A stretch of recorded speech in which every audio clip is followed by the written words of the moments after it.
खतां दा रौला पिया होया कि कोई खत आ गए उन्हां दा जवाब और उन्होंने क्या हुकूमतां गिरा दो, तो खतां दा जवाब कौम नूं दिखा दिखा के मजलूम बनने का मतलब नहीं होंदा। जदों काफिर ते दुश्मन खत लिखन ना तो फिर उन्हां खतां दा जवाब इस तरह होंदा जिस तरह हज़रत यूसुफ बिन ताशफीन ने दिता सी। उन्हां खतां नूं दिखा के हमदर्दी नहीं समेटी जाती।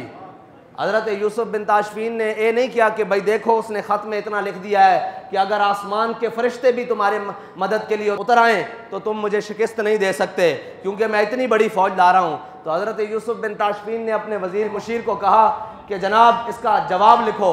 तो उस मुशीर ने बहुत लंबे चौड़े सफ़ों पर जवाब लिखा और लाकर पेश किया कि हम ऐसे ज़र्रा लेस होकर आ रहे हैं, हम ज़र्रे पहन के आ रहे हैं, हम फ़ौजें लेकर आए हैं। तो हज़रत यूसुफ बिन ताशफीन ने जब ख़त पर नज़र मारी तो आपने कहा यार दुश्मनों को ऐसे नहीं जवाब दिया जाता, वो ख़त लाओ जो उसने लिखा है। जब वो ख़त आपके सामने लाया गया ना तो आपने उसकी पुष्ट के ऊपर लिख दिया कि मैं जल्द आ रहा हूँ।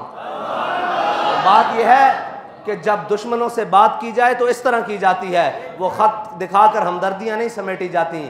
कोई थे जो कतरी ख़त के ऊपर रुके रहे और आज अमरीकी ख़त आ गया।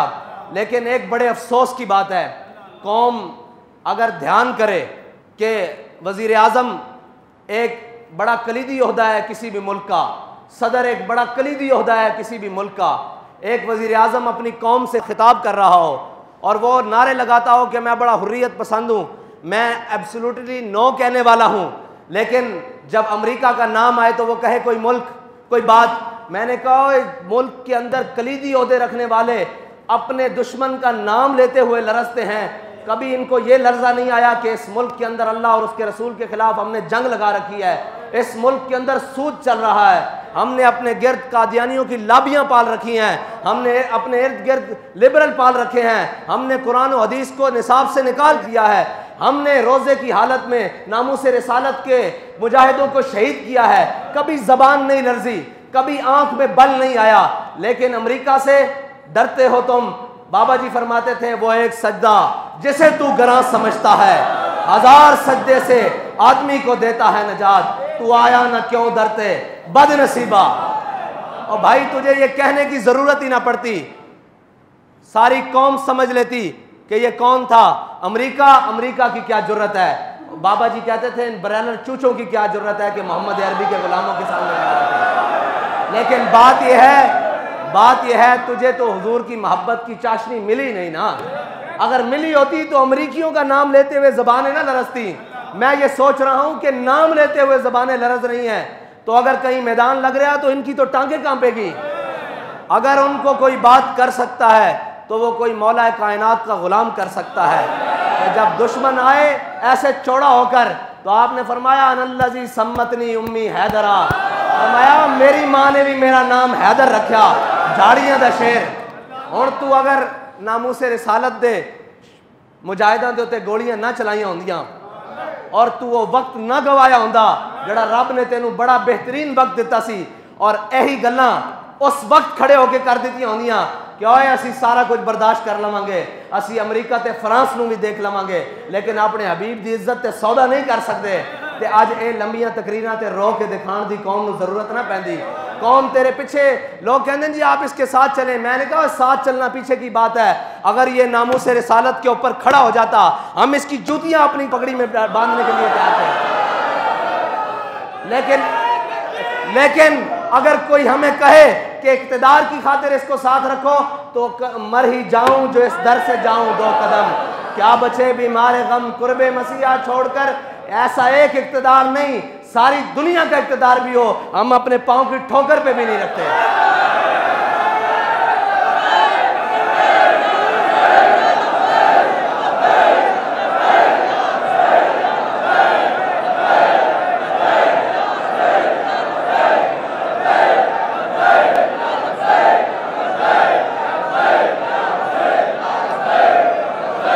लब्बैक लब्बैक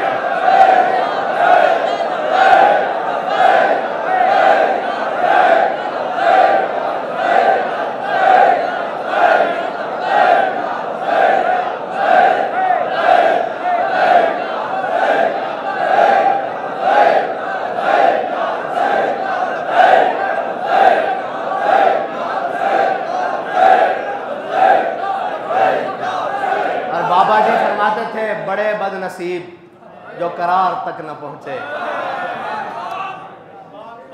वो करार यही था कि तुम सारी यूरोपीय यूनियन को समेट के एक साइड पे रखते, अमेरिका को समेट के एक साइड पे रखते और वीटो पावर वाले सारे ममालिक को लपेट कर एक साइड पे रखते। वो कहते कि बस जी हम सारी बातों पर कंप्रोमाइज़ कर सकते हैं अपने आका और मौला की नामूस के लिए। अगर तुम बात कर देते बाखुदा ये दिन तुम्हें नहीं देखने पड़ते, लेकिन अभी तुमने देखने हैं, अभी तो दुनिया में देखे हैं, अभी तो आगाज़ है, अभी तो अंजाम उस हशर के दिन तक बाकी है जब हुजूर के सामने पेश होना है और उस किसी नुक्कर में अमीरुल मुजाहिदीन भी खड़े होंगे और वो ये नहीं तुम कह सकोगे कि हमें बताया किसी ने नहीं। भाई तुम्हें रोडों पर रोजे की हालत में खून में नहा कर भी बताया कि बाज आ जाओ हुजूर की नामूस पर पहरा दे लो। तुम्हें हथकड़ियां पहन कर भी बताया, तुम्हें तख्तादार वाली कोठरियों में जाकर भी बताया क्यों आ जाओ वापस, हमारा तुमसे कोई जाती झगड़ा था, हमने तुमसे कोई चीज़ मांग ली थी, तुम तो बैग और गाड़ियां भर कर लाए थे, हमने सारी लुटा दी थी कि भाई हमारा सौदा बाजार मुस्तफ़ा में हो चुका है। ये हमने तारीख जो है ना ये सौदागरों के लिए नहीं बनाई, ना बाबा जी ने इसके अंदर मेहनतें सौदागरों के लिए की हैं। ये तारीख का मकसद सिर्फ एक था कि वरफ़ाना लका ज़िक्र का चर्चा होता रहे।